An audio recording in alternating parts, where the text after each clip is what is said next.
Bon appetit to everybody. And we will try to make it.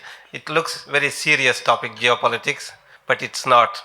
It's basically, it means political power trying to confront the realities of geography. So it's so simple as that.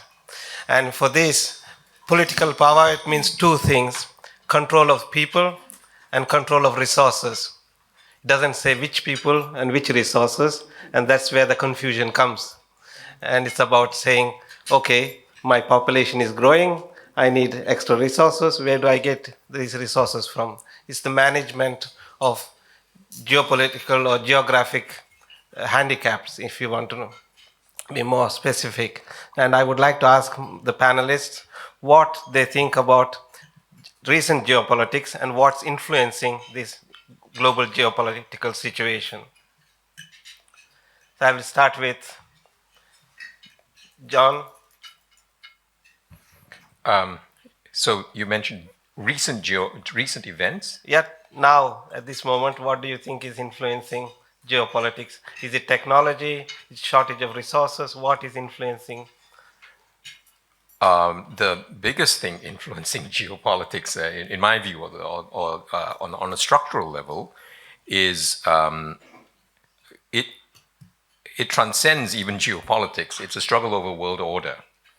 I think that's the umbrella perspective notion that I have, and that is that we're moving from a unipolar to it's a rough transition, potentially very rough transition between a unipolar and a multipolar order. That's one way of putting it, or in John Mearsheimer's terms, right? We're going from liberal order to a realist world. And if today we're going to be talking about, I got my head ready to talk about technology. It's in this respect that technology is no longer in that more straightforward, liberal, globalized order in which cooperation could be taken for granted. So, that is what I think it would be influencing it. And particular conflicts that come up, such as the start of yet another Middle East war, are perhaps downstream of that larger transition and struggle. So you're saying today's geopolitics is about the struggle between the United States and China, and everything else is an intermediary? It's not just China. Yeah. So the very fact that we're talking about geopolitics, I'm old enough to remember that didn't come up. You didn't have to, but now it's all geopolitics. So it's the return of geopolitics as, quite frankly, the supremacy of the North Atlantic, of kind of a Western order, is no longer assured. Indeed, is on the decline, on a almost inevitable trajectory of decline now. And this is what we're dealing with. Okay, thank you. Yeah. Nandini, what's your take on the main geopolitical issue today? So Ramchandran, thank you. First, I'd like to thank both ORF and the Hungarian host for this outstanding convergence. And it's a real privilege and an honor to be here amongst all of you. So thank you for the question. As an American citizen of Indian origin, I'm looking at this disruption from multiple different angles. I think America has done a tremendous job in raising the awareness of how we can all have a level playing field, but obviously we come from different angles at that. So being an immigrant to America, there were opportunities, and I think those opportunities have been available globally, and I think the global citizenry is looking at how they can also have a piece of the pie. And so it's more a disruption in my mind from the geopolitical angle. It's a more the engagement from the citizens across the world as to how they don't get left out of the revolution, the tech revolution, deep tech, AI, semiconductor, quantum computing revolution that is taking place right now. As we know, history has been a witness that many countries got left behind of the Industrial Revolution.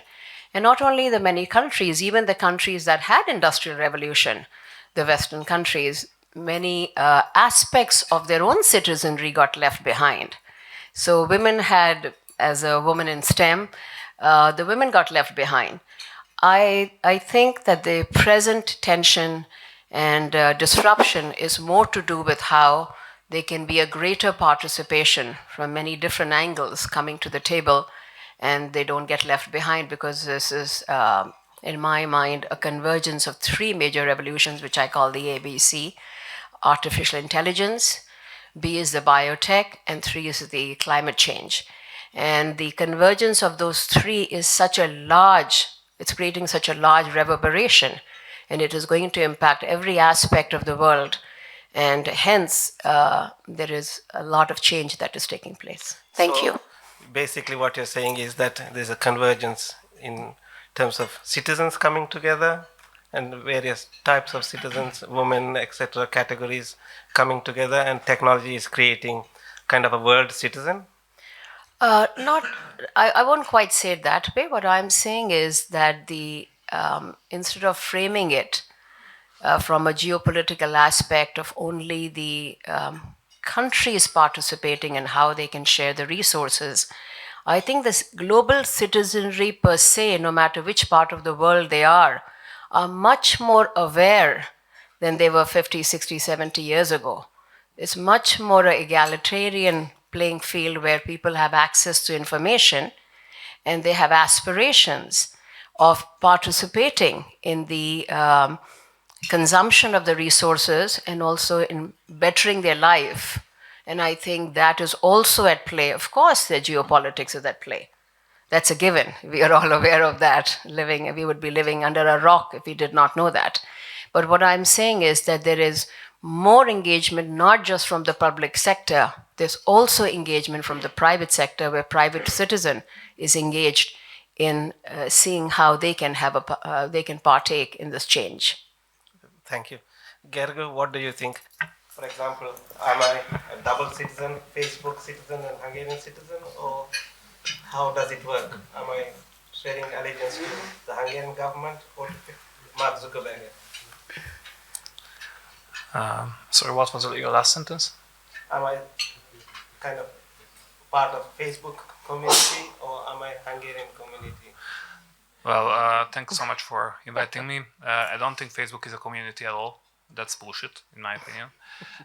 So you are part of a real community. That's Hungary, which is great, and you add great value. If you talk about the aspects that's shaping geopolitics, one is definitely climate, which we have plenty of studies confirming that climate in general leads to a larger degree of violence, not only on the community level or state level, but also even on personal level, if you look into criminal statistics. So there is a direct connection. Another thing is demographics, of course, which is always the deepest dimension of dynamics in a community. And the third one is human nature. We tend to forget the basic instincts and the basic characteristics of our species. Of course, human nature can evolve, can develop, but in a very long time. And the time span of human civilization is too short for now to evolve our own nature to another level. And I like to focus on the human nature part, which is something we tend to forget. And as strange as it may sound, Hungary has a very specific knowledge about human nature and technological competition and its relationship in the case of great power struggle. In the previous version, which we call Cold War, one of the power blocks, namely the United States, benefited enormously from the Hungarian scientific and technological geniuses who were forced to leave their homeland. They were behind the Manhattan Project, they were behind the hydrogen bomb, at leading US companies, leading US universities. What was the secret? What was the reason? What was their secret? Of course, in addition to the extraordinary knowledge and talent, it was ambition, and that comes back to the human nature component. They were extremely committed to bring their opponents to their knees. They wanted to take a personal role in it. The question is not necessarily how things are different today, in my opinion, but whether they are different at all. My contention is that there is no significant change from the perspective of either the great powers or the smaller countries compared to earlier periods in history. The main question remains how ambitious are the people working in their systems, and what is their ambition? In the previous world order, the US was able to bring the most talented technologists of the countries in danger to its side and exploit their abilities, combining political and personal ambitions in technical innovation. In the very same era, one of the great losers of the previous war, Japan, was able to, smuggle out American technological knowledge with a calm and cunning strategy, further developing it, and for a time bringing entire industries under its own control. Why? The answer is once again ambition. The conflict in our neighborhood, besides bringing frightening and tragic, also provides useful insights into the changes of or the stability of warfare. So you're saying still the human being is more important than technology? Even more, in the case of our continent, Europe is doing extremely well in bureaucracy, but it lags behind in real ambition. That's why we are lagging behind, not because we don't have the money, not because our engineers are stupid. That means you're saying ambition is there, but it's not coordinated or given opportunity. I don't see ambition. So that means Facebook is kind of diminishing the ambition of the young people, social media. Well, I think in the case of Europe, it's not the young generation we have problem with. I think it's the middle generation, and the so-called it's an entirely different topic. But my opinion is the problem is the professionalization of the political class. In many other parts of the world, you have practicing or former entrepreneurs, businessmen, very interesting and ambitious people in the political class. In Europe, in the case of the European Union, you have professional bureaucrats, thousands and tens of thousands of political bureaucrats. And I think that's a problem because their ambition is entirely different from those leaders who led this continent before successfully for hundreds of years. So bureaucrats at fault. Okay. Yasmin, I would like to ask you if territory is still important in a country's life. How you manage your territory, the quality of this territory or the size of the territory, does it still matter in a digital world where the sphere of digital sphere is increasing, has no boundaries and can grow? Thanks very much, Andra. Thank you also to my old friends at ORF for inviting me and my new friends at the Hungarian Institute. So I'm very happy to be here and on a panel where the topic was AI and technology, but lots of my colleagues up here have already started to mention climate. So I wanted to just say a quick word about Sequoia Climate Foundation, which I should clarify doesn't have anything to do with Sequoia Capital. We're an independent private foundation that works globally to avert the worst impacts of climate change. And Ramachandra, I spoke at the ORF Rising Dialogues before. One of your compatriots there taught me that the moderator can ask a question, but the speaker has the microphone and can use it how they want. So I'd like to speak about the theme of this panel, AI, technology, and geopolitics, and what I think sits under that, which is not a threat, but the opportunity of the clean energy economy that sits under that. Without energy and power, we don't have either of those things.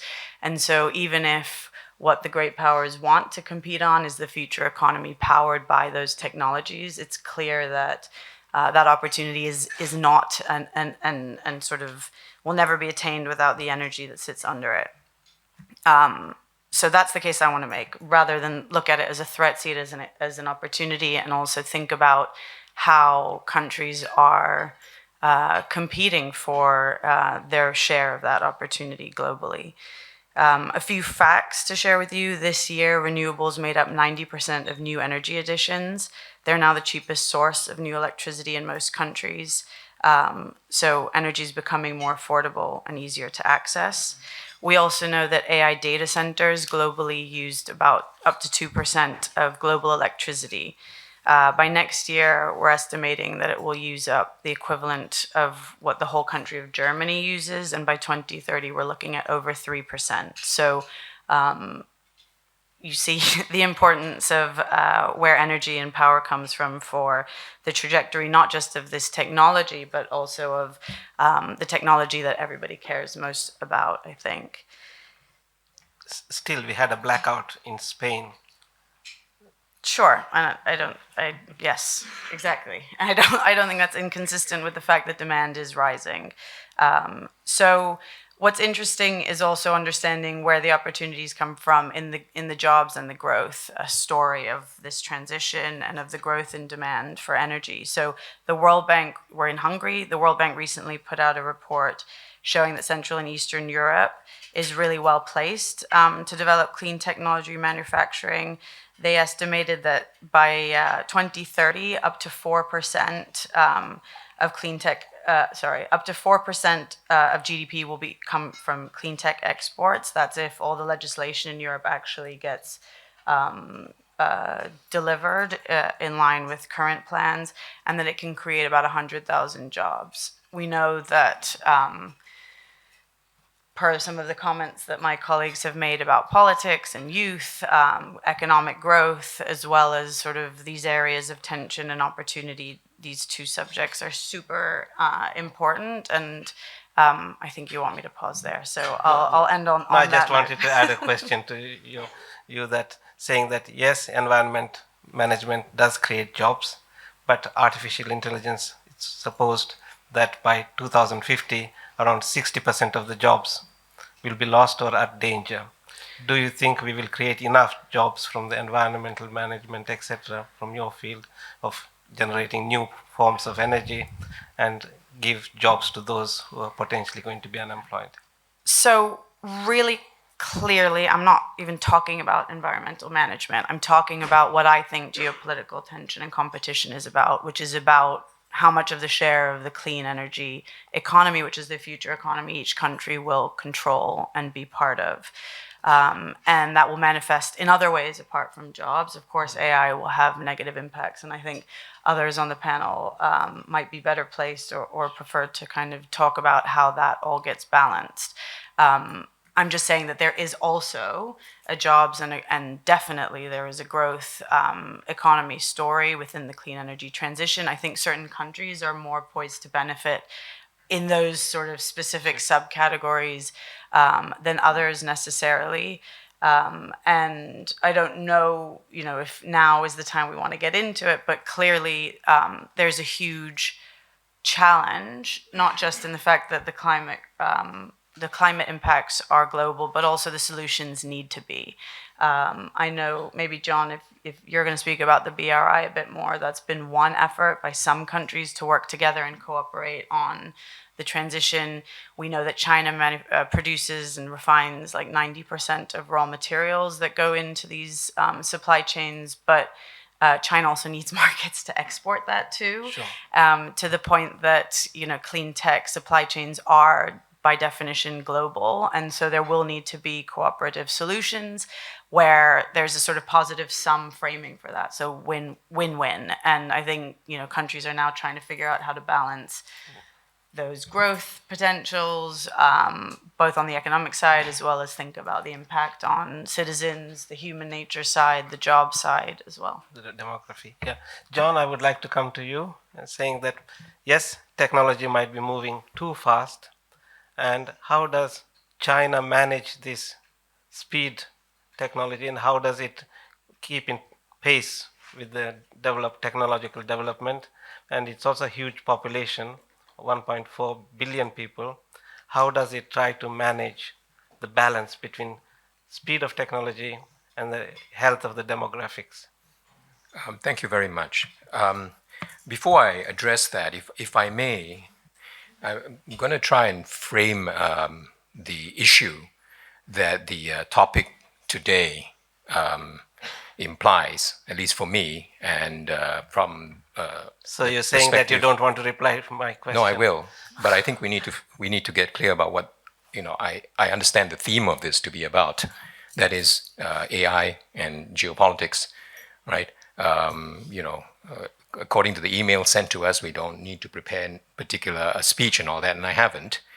But I, at least from my perspective, like to try to have us address the topic that we're here to talk about, which is technology and geopolitics. What is the relationship between these two before we get down to particular issues like what China is doing about it?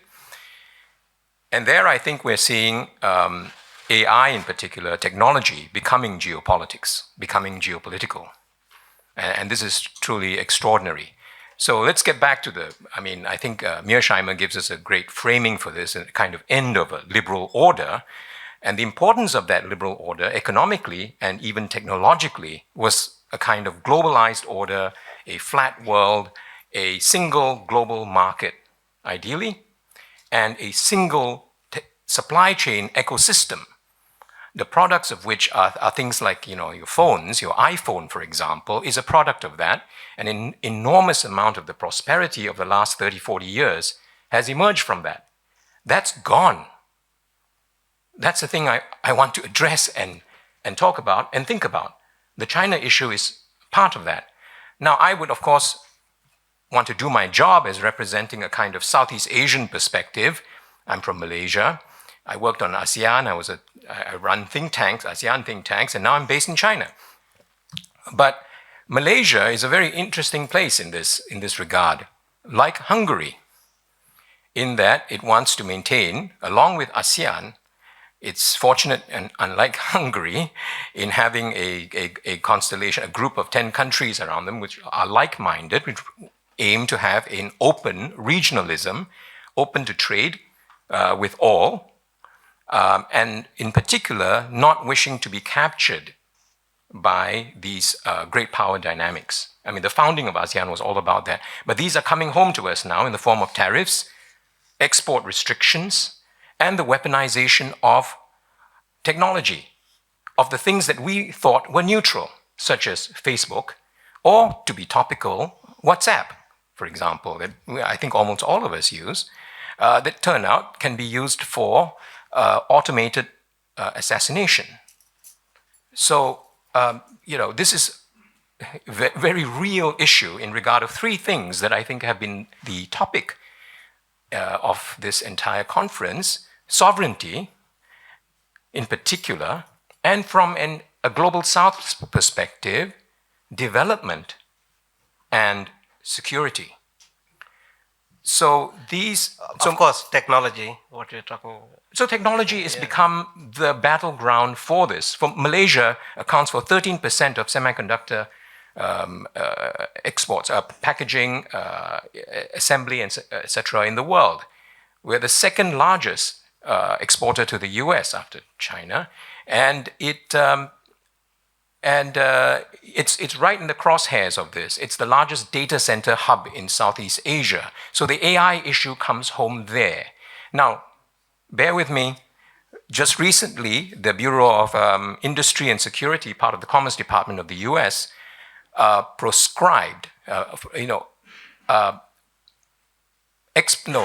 defined export restrictions on Huawei Ascend chips, on Chinese chips, which are the competitor to the main AI accelerator, the main AI chip, NVIDIA. So AI and semiconductors are deeply, deeply linked, right? There is a near monopoly of an American company, NVIDIA, on AI chips. And your entire AI revolution seems to depend on that. But of course, these chips are banned. They're not allowed to be exported to China. Now, none of them is allowed to be exported. So Malaysia runs these chips, but there is a competitor, Huawei, and there are more than Huawei coming out. There are other Chinese competitors coming up. And the US imposes export restrictions on a product from another country. And so Malaysia is not supposed to use them. So, okay, we use NVIDIA. And then they tell us, you are not allowed to run Chinese models on these chips. So you are telling us you have to buy US and you have to run US AI on this. So there is clearly an issue of AI sovereignty here, not just for Malaysia, for the entire global south. If you're Hungary and looking at this, or in Europe looking at this, you should be concerned. Because much as you think your entire information ecosystem, your media environment is run by US companies, which are not neutral, it turns out, geopolitically, AI is two orders of magnitude perhaps greater in its eventual cultural, political influence. As it happens, in January this year, the Chinese company DeepSeek dropped a foundation model, an AI model, open source, free, you can download it. Countries, companies, anyone can download it and start using it. So they have broken the moat, as they say, the barriers to entry for little countries like Malaysia or Hungary to get in on the game. So that is the AI. We have very little time. If you can formulate your responses. So this is my response. I'm saying you have the geopoliticization of technology and the opportunity for smaller countries, for global south countries, but also European countries, to get in on an AI game that is thus far US, China. That's it. Okay. Two main players. Two main players. I'll come to one of them now. The West, Nandini, I would like to address this question to you. The West has defined mobility since the 18th century, practically, and has accumulated enormous geopolitical power in the process. Do you think now China is going to do the same by rare earths and EV revolution? I think it's a given. You wanted us to be succinct. I think it's a given. I think it's very clear from what is developing that what you're saying is happening and will happen more. So China is kind of instrumentalizing its monopoly over rare earths to stop other countries.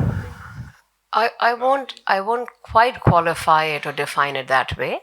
All I would say is that it's that every country today is trying to see how they can make their backyard stronger, and so is China. Yeah, I had two very exciting discussions the last couple of weeks. One of them was with a leading European industrial manufacturing giant and its leadership. Another one was with a American advanced manufacturing startup with some Hungarian roots. Two different companies. The second one is somewhat of an early iteration of the first one, in a sense.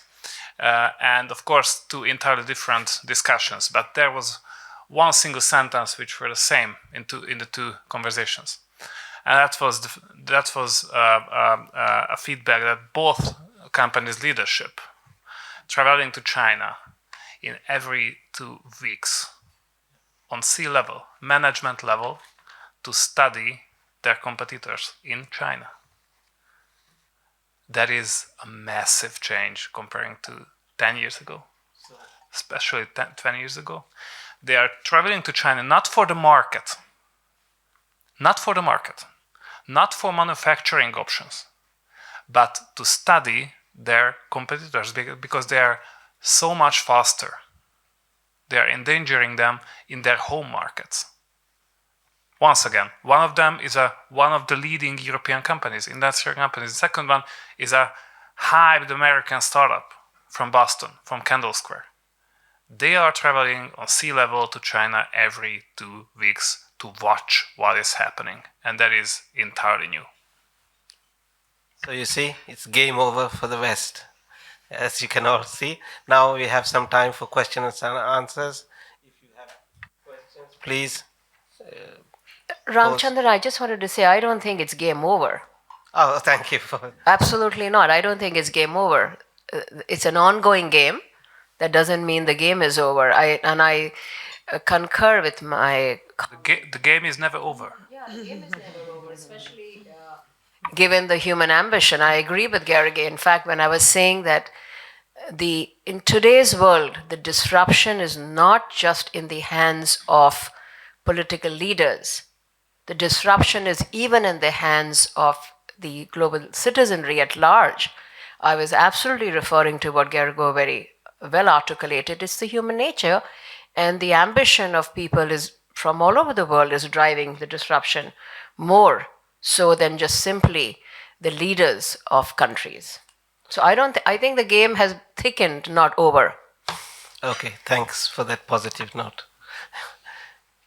Questions? Okay, thank you. It's a very good, insightful discussion we had. My name is Sutikon from Thailand, from ASEAN as well. From what I'm looking at this geopolitics and technologies, one thing came up into my mind is there's two scenarios. For example,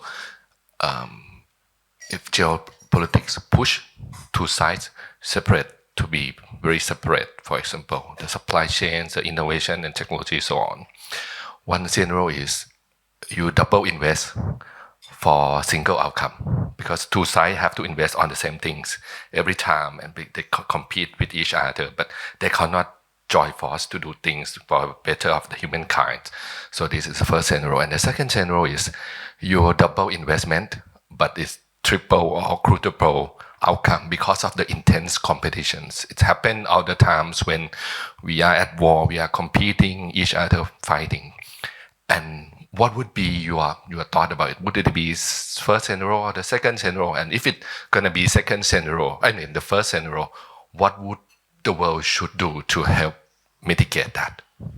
So, Ramchandra, Yeah, may please, I go? please go. Is the question to everybody? Yeah, sure, but one of you please reply. Sure, I'll just take a stab at it, and I would love to hear my fellow colleagues, panelists, and also the audience. I think the answer is going to be both. It's not going to be one or the other. In certain segments, it's going to be exactly what you said. People will double down on competition, and it'll be fierce competition. I mean, espionage, cybersecurity, those are not restricted to any one country. So I think more and more the countries will have to be very careful how AI semiconductor is utilized in managing their security. Coming from a world of life sciences and coming from a background of both life sciences and semiconductor, I happen to have experience in both and worked in both the areas. I think on a very positive note, in the second realm that you're talking about, I think I'm very hopeful that there will be collaboration, especially among kindred spirits and people who trust each other. At the end of the day, whether it's a family, whether it's neighborhood, whether it's a marriage, whether it's friendship, whether they're countries working together, it's all about trust. If the countries can have trust among each other and do not feel that the definition of win-win is I win and I win some more, then there will be the second scenario. And I think the biggest beneficiary will be speaking for the area that I work in is life sciences, because we all know that there is the rich and the resourceful have access to best of healthcare, whereas there is a very large population of people who's suffering from lack of early diagnostics, from lack of having any continuation of healthcare, and the world is aging. And more the ability for us to harness deep tech, AI, semiconductor, quantum computing, for us to collect data, collect intelligence together, because we live in a world where one person's gene pool does not speak for the rest of the world's gene pool. And so it would be important to have data which is diverse, have that data, and then intelligently extrapolate how the data can predict what kind of diseases the humans can have. And I think this is where I'm very hopeful and very excited and very optimistic that this is where the second will definitely come in. And I'm hoping that in the case of climate change also, because it's going to affect everybody. And by the way, healthcare is reliant on climate change. So none of these things are mutually exclusive. They're all working together. So the answer is, it's going to be both. I'm just hoping we'll have more of the second so that we'll have better outcomes. But I don't think I can exclude the first just because of human nature. Thanks for that wonderful answer. I just wanted to add that competition usually helps technological advancement. When you look back at the history of civilization or the contemporary environment, you have pretty innovative countries like Estonia or Israel, right because their constant feel of present danger and the geopolitical pressure. So I think in a fortunate case, in a lucky case, competition actually helps, even if sometimes it's ugly. Yes, but cooperation also produces beautiful things like Airbuses, which is an example of collaboration across 5 countries. So that's also very good. Ken, you have a question. Yeah, thank you, Professor Rama. So my name is Anes. I'm a PhD candidate from National Sanyasang University, Taiwan. So I would like to say, there is this increasing zero-sum technological competition in between China and United States, and it seems like Europe is already the left behind of this competition, and that's mainly because there's not much European companies in any pillars of cyberspace, whether in hardware, software, or network connectivity. And yesterday, during one of the panels, one of the panelists say that since Europe is lacking this technology, now they try to put regulations as a sort of power to to compensate this lack of technology. But from my understanding, how you can regulate something that you don't own, you don't have it. So I would like to ask that, do you think that this strategy of EU try to regulate technology to compensate that lack of, the having the technology will work, this policy is going to work? Gaining control over something which doesn't belong to you. No. Yeah, not only that, I think, as I think Ramchandran had mentioned earlier, with AI taking away jobs, we will have to lean more and more on entrepreneurial economy. And the word regulation and entrepreneurial economy and innovation do not fit in the same equation. So if the idea is to have more innovation and to be a larger part of the pie, then having regulation is not going to. I totally agree with you, Gary. It's not a good idea. Without knowing the details of the regulation, I don't know. Yeah, okay. Satisfied? I also think regulation is not a good idea, but in the EU's case, EU strategy, but I am not agree that regulation is something against innovation, because the automobile industry is one of the most regulated industry, and it's still quite innovative and competitive. I think the key issue is here that what is the motivation of regulation. So if our motivation is to protect people, the people privacy, the democracy, then it might work out. But if the motivation of regulation is to protect the local industry, the European industry, just to save some sort of the group's interest, then I think that will kill innovation and motivation. So first of all, I agree with you. Secondly, I'll give you a very small example. I will not name the country. I was invited as a venture capitalist from Silicon Valley to talk in that country as to how that country can be more like Silicon Valley. So I said, fabulous, we would love to have more Silicon Valleys all over the world. What is your regulatory base? Because policies drive the ecosystem. So I said, well, one of the things that Silicon Valley prides in is that when the company fails, we look as the entrepreneur is more experienced than when he or she had begun their company. So said, how do you look at an entrepreneur who has failed? Because by default, when you do something which is on uncharted waters, there's a higher probability that you're going to fail. They said, we put them behind the bars. I said, okay. And then what do you do? So this is exactly to your question. That's why I'm saying if you don't know the details of the regulation, you cannot comment on it. So I said, okay, then what do you do with them? We wait for them to pay back the money before we release them from the prison. And I said, how do you plan to have them pay back the money to the investors if they're sitting inside the prison? There was a dead silence in the room. And I think you can imagine how we all felt about it becoming another Silicon Valley. So to answer your question, it's all in the details. Thank you. Thank you very much, Nandini. Sir. Hi, it's Anthony Dworkin from European Council on Foreign Relations. So I wanted to come back actually to this competition cooperation point and ask particularly from a framework of multilateralism or global governance. You know, this is relevant both in climate, where clearly a lot of work and effort has gone in up to now in developing global processes like the Paris Agreement and so on, and in AI, where I think there's a strong feeling that that this is a new and threatening technology, and we need to have some regulation, ideally at international or global level. And I'm wondering, as these areas both merge and become weaponized or become tools of geopolitical competition, does that mean that the space for forms of international governance to be operative is narrowing or disappearing, and does that matter? And I guess, particularly Yasmin and John, who didn't answer the first time, I'd be interested in your take on those. Thanks. Go ahead. Go ahead, John. I think these are important, but these forms of cooperation, these climate protocols, for example, and international cooperation on AI, they have broken down. They don't work anymore. And for the interim, they won't work.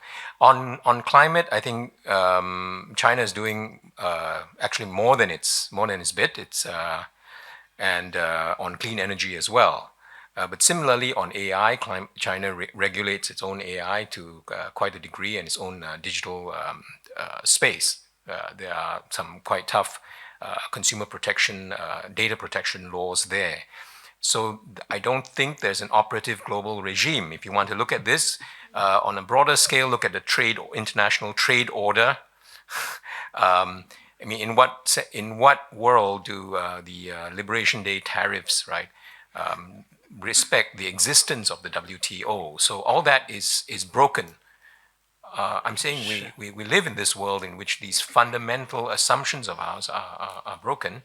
And how do we go forward from there? So there was an earlier question about what we do, and then going back to the experience of Malaysia and of ASEAN, which I think might be useful in this context, right? In the context of this conference, how do you maintain a degree of openness and not wanting to have your technology ecosystem or your trade system decoupled?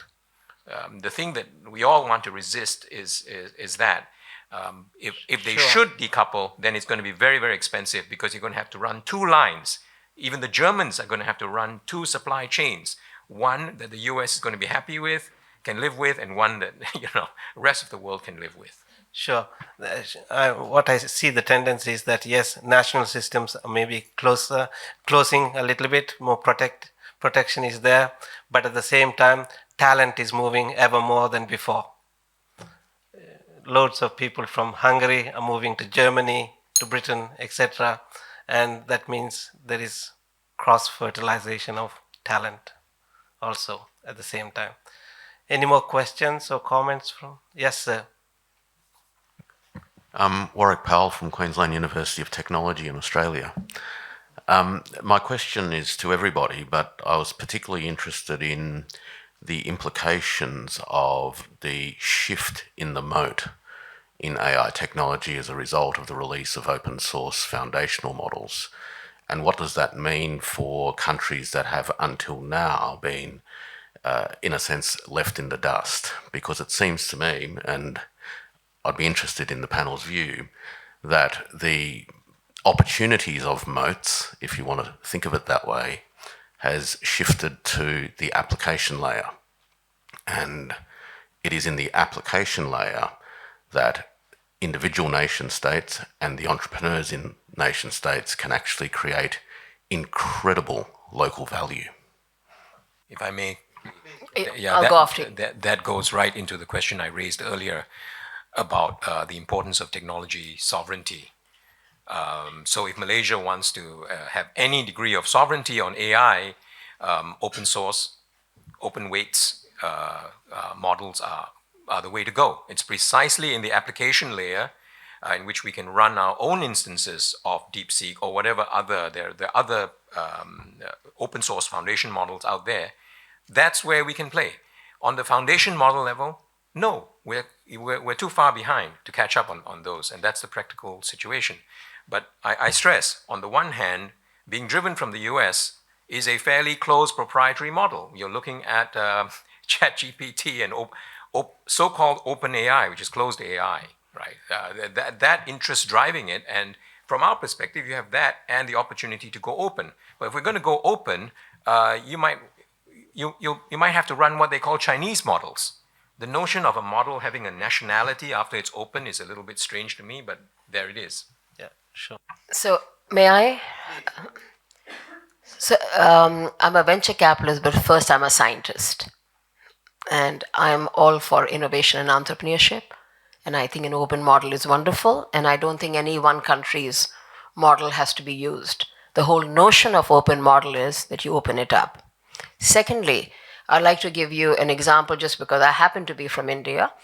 But more importantly, the fact that India was able to land on the dark side of the moon in the Chandrayaan mission for less money than it took to create a Hollywood movie about moon landing showcases that when you have the grit and you said the ambition and the passion, you could be sitting in any part of the world. Yes, India does have a leg up. It does have some amazing engineers, and it does have very strong math. In fact, it gave 0 to the world and chess, so all of that notwithstanding. But the more important part is that when you have an open and more level playing field, more good things can come out. And I really believe we all have a blind spot. So it helps to have different perspectives come to the table, and it helps to have more thoughts coming from different angles, especially from those countries where you are not regulated and you're not penalized for being an entrepreneur. Great, thank you very much. Any more questions? Yes. Can I have a question? Thank you so much. My name is Malda Vámos from the presidency of the Hungarian Institute of International Affairs. And my question, because we've been talking about the changing global order and what is going to define our national sovereignty, and definitely innovative power is going to be one of the defining or factors that will define who we are, what we do. Your question, anyway, please. Short. Sorry, Rama. So you mentioned a lot of things about psychology and human nature, and I was just wondering, because I've traveled to China a lot, and I talk to Chinese people, and they're different and they're extremely impressive. And I was wondering what you think, like, does the East really build better cognitively to innovate, or were we on the West who lost ambition? Because, not really clear. Maybe they're cognitively there. Maybe very deep, sorry. Sure, cognitively maybe the East is better built, we don't know. But the West is very good at grabbing other people's talent. So don't forget the most of civilization history. I think the heyday of the West was a couple of 100 years. It's not the natural state of things. That it's not a necessity. It's the last couple of 100 years.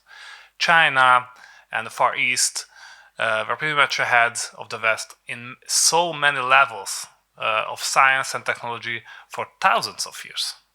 Even the parts of the global South, including what we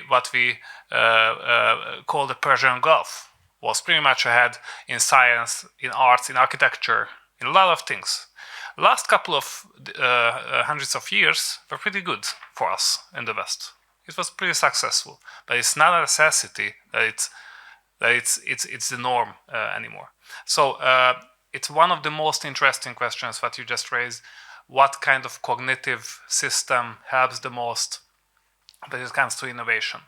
Maybe, and there are pretty interesting authors focusing on that specific question. Maybe in the new era, the old Western cognitive system is not as effective as it was in the last couple of hundreds of years. There is a very famous Scottish psychiatrist, Ian McGilchrist, who is coming to a Brain Bar Festival later this year from Scotland, who is saying that during the Renaissance, during the most creative and most productive eras of the Western civilization, we used our minds pretty differently than how we use it right now. And the holistic view was more important and more dominating back then than right now. We are over-specializing ourselves in the West. Universities, academia, the expert class, we are over-specialized ourselves. We should come back to the holistic point of view.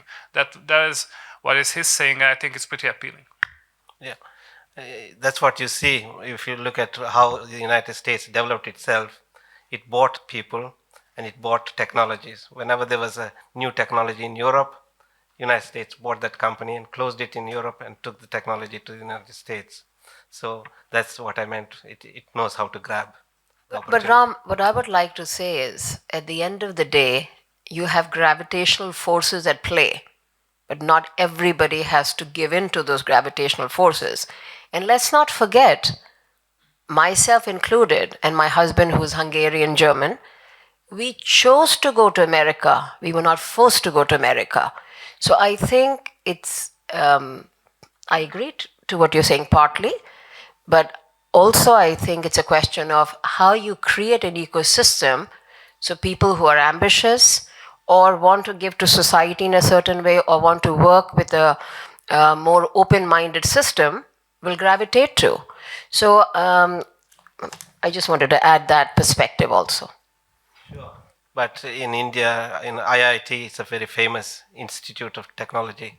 The United States, literally after the end of the year, they come and say, we give you a house worth $1 million, a job guarantee for 5 years or something, and please sign here. Who can compete with that? It's very difficult. Yeah. I think you're making my point. You only cannot compete because America has created an ecosystem which is attractive. So you're making my point. You're not going against my point. No, I'm not going, just saying the method. It's not you choosing, the dollar that chooses you.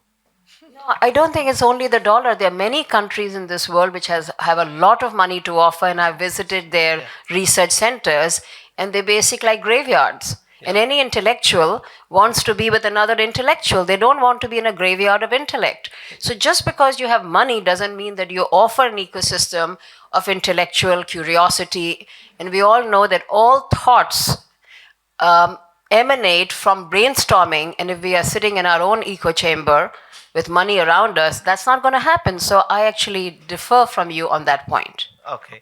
It's good. Like this, we at least differ on that. Any more questions? If there aren't for the moment, may I address that very interesting question? Right. Something, Yasmina? Anybody? Just very quickly. I don't think we need to even get into the cognitive level. I think Ian McGilchrist's points, notwithstanding, and of course there are probably interesting differences, but just look at it as a numbers game.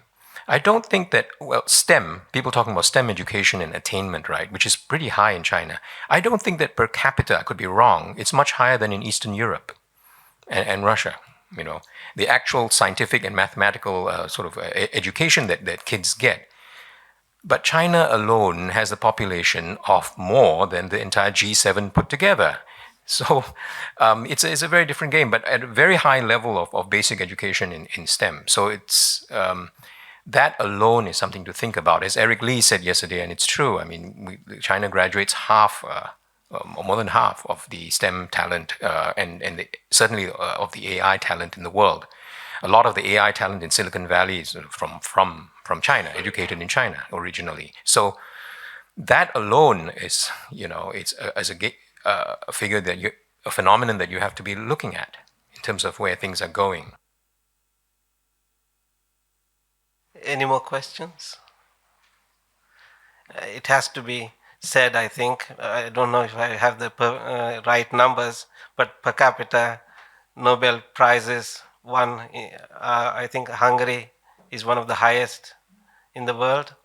So at times when it was still not that developed and not so rich, still it could produce fantastic brains. So that's a positive thing.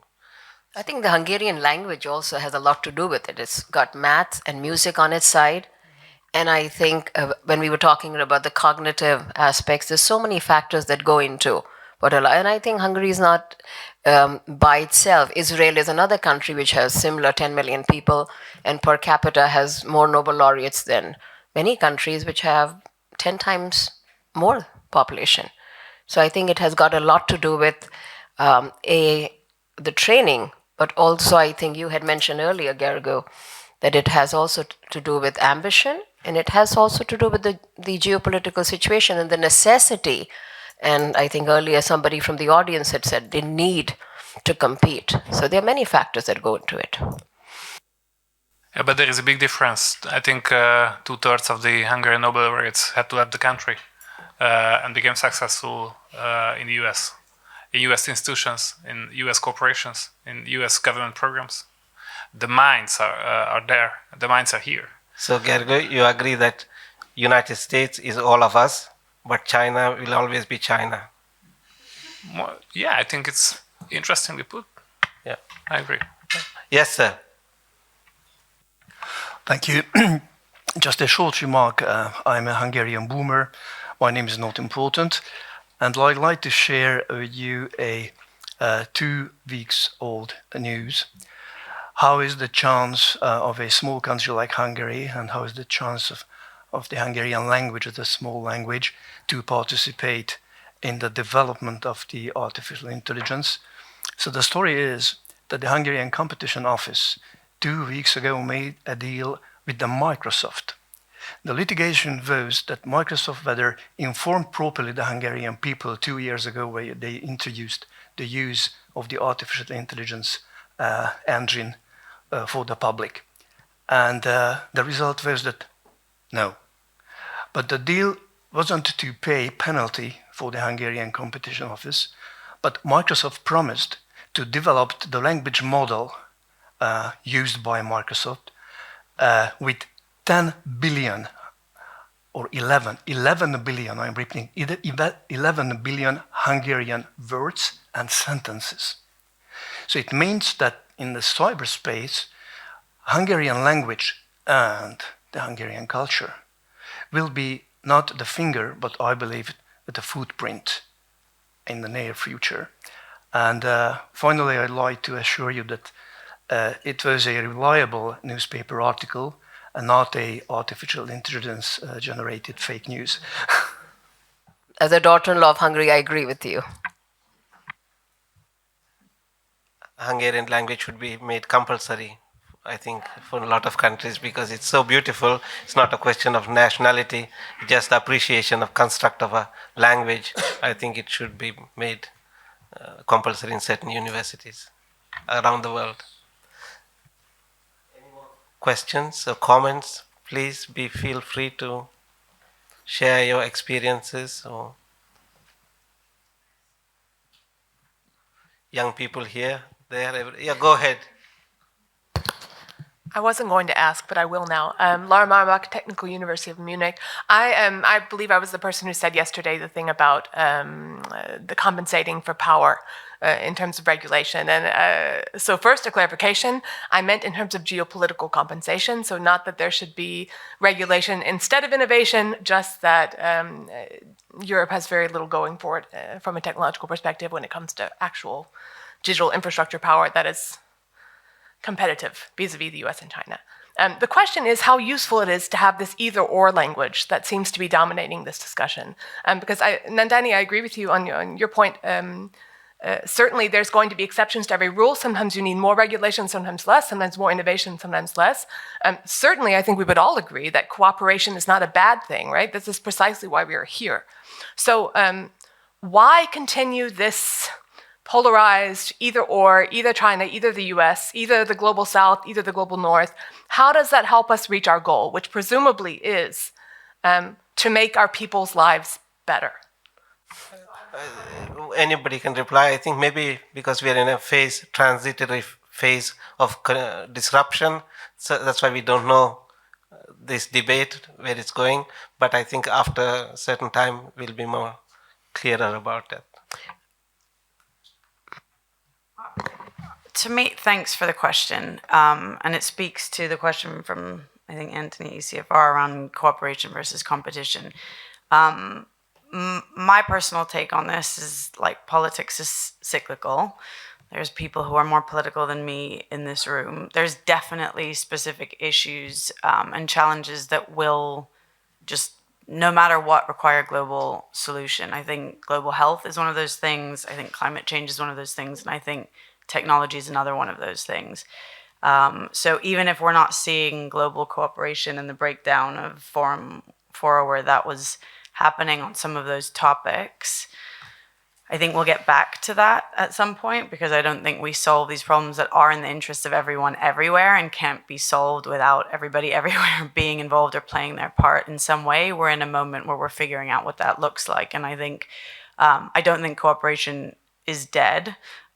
We're seeing, bilateral relationships growing where they didn't exist before. We're seeing regional ones, not just kind of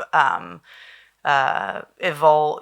Some of it are new, some of it is evolving. I believe ASEAN is feeling closer, for example, than it's ever felt before.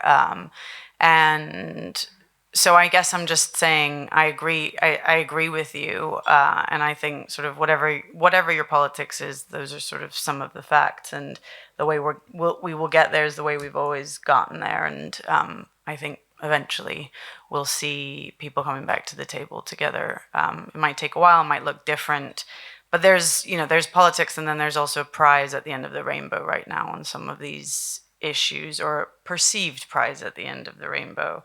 And those things are feeding each other into a moment that we're sort of living through. But I guess I see through that, at least from my personal perspective. I'd like to very briefly build on what Yasmin said. First of all, I agree with Yasmin, and thank you, Laura, for the question. As you and I had discussed, at the end of the day, it's all about prioritization. If our priority is winning the prize as at the end of the rainbow, as Yasmin is saying, and that prize is that we get more money, hedge funds focus, then obviously our action is going to be driven by that. But if our priority is that when we leave this planet Earth, we leave this a better place, and we utilize technology for the larger humanity without having to jeopardize yourself. I'm a venture capitalist. I'm not saying don't make money. I'm simply saying make money and put it to good use, and put it to technology that can serve larger number of people. Then I think if our priority is different, then we'll have more cooperation. And at the same time, I don't have a Pollyanna complex, and I don't want to be so naive to think that the world is going to change overnight. For thousands of years, we've been competing ruthlessly, and sometimes utilizing, as Ram had said, certain colonial powers have looted and pillaged many countries for the same reason. So I'm not being naive to say it won't happen. I'm just hoping that we could come together and we could shift the balance such that at the end of the day we come out winners in serving more people who do not have a place at this table and never will. And hopefully we can represent them better by cooperation. Maybe Gergo doesn't agree with you. I'm not. I'm afraid technology never meant to advance the life of the everyday people, ever in the history of civilization. It was either about making profits or destroying the enemy. That's reality. Or controlling the population. I think Pasteur would disagree with you, but that's I'll leave it at that. As a result, we had some pretty good technology to advance the everyday life as a side product, but not as the core ambition behind technological advancement. 99% of general technology came from warfare from the last couple of thousands of years. It's not a coincidence. But just because we lived in caves and fought with each other doesn't mean that we have to keep perpetuating that. Evolution is a pretty slow process if you compare it to the human scale and the human lifespan. That's the problem. But wouldn't it be wonderful we tried to speed it up? Agreed, Laura. And thanks for being at this table. Please go May I ahead. attempt to address this? I'm going to speak up for the tragedy of geopolitics again. Much as we want cooperation, of course we all want to cooperate. Again, the point is the structure of cooperation that made so much cooperation possible is no longer there. I'm not saying that the structure was the best ever or even that it was equitable, but it's not there anymore. The very basis on which we cooperated, the rules, the operating systems, literally, currency, payment systems, these are all now weaponized, instrumentalized. The very basis on which we even competed, right, is no longer, is now contested or is weaponized. That's the reality that we have to sort of wrap our heads around and try to, those countries, those of us who want to try to maintain a degree of openness and cooperation, that's what we're dealing with. And this is the scale of the challenge. We keep going back in our intellectual habits to, those of us who sort of grew up in a unipolar order. We keep going back to that, but that's not where it is. At the same time, it's a moving target because I stress, and I agree, and I live there, the pace of technological change and scientific advancement in China is such that you do have to visit. You really ought to visit if you want to know what's going on pretty regularly. The EV revolution, for example, people just missed because, during the COVID era, just people weren't there. You wake up one morning and these guys have achieved dominance, a lead you can't catch up on electric vehicles.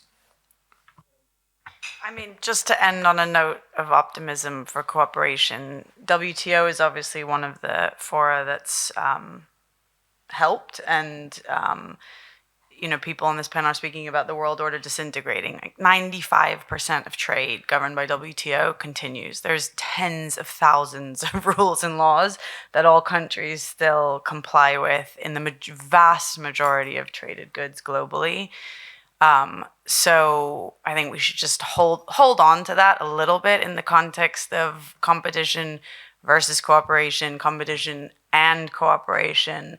My views, this sense of sort of doomsday, world order, grandiose thoughts about grand strategies in geopolitics, it's fun to talk about, and some of that is it's provocative, and it's some of that is happening in certain spheres, but we should just sort of keep in mind the context of the evolution of how humans have learned to cooperate globally, and I don't think that that's about to evaporate based on the facts. So that's my parting thought for the panel.